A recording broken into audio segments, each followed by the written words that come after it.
నేను ఒకటే చెప్పదలుచుకున్నా అధ్యక్ష, ఈరోజు వాళ్ళు అర్థం చేసుకోవాల్సింది, కామారెడ్డిలో చంద్రశేఖరరావు గారిని ప్రజలు ఓడగొట్టిండ్రంటే ప్రజల ఆగ్రహం ఎట్లుందో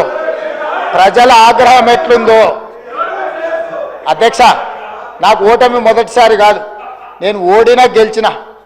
కానీ ఆయన ఇంద్రుడు చంద్రుడు దేవుడు, తెలంగాణ ప్రదాత, తెలంగాణను ఉద్ధరించడానికే తెలంగాణకి ఆయన జాతి పిత అని, వీళ్ళు తెలంగాణ జాతి పిత అని చెప్పుకున్న చంద్రశేఖరరావును కామారెడ్డి ప్రజలు బండకేసి కొట్టి ఒక సామాన్యుని ఎమ్మెల్యేగా గెలిపించారు. నేను ఆ రోజే చెప్పిన, నేను పోతుండొచ్చు కానీ పోతా పోతా నిన్ను పట్టుకొని పోతా అని, నేను పోతా పోతా నిన్ను పట్టుకొని పోతా అని.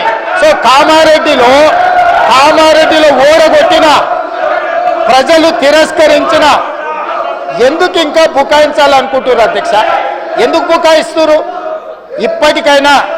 ఇప్పటికైనా నేను చెప్తున్నా అధ్యక్ష, మూసీ ప్రాజెక్టును కట్టాలన్నా వద్దా మీరు చెప్పండి, మెట్రో రైళ్లు విస్తరించాలన్నా వద్దా మీరు చెప్పండి, రేడియల్ రోడ్స్ వేయాలన్నా వద్దా చెప్పండి, రీజనల్ రింగ్ రోడ్డును నిర్మించాలన్నా వద్దా మీరు చెప్పండి, హైదరాబాద్ నగరానికి గోదావరి జలాలను తరలించాలన్నా లేదా మీరు చెప్పండి, తెలంగాణ రాష్ట్రానికి మీరు పెట్టుబడులను తేవాలంటున్నారా వద్దంటున్నారా చెప్పండి.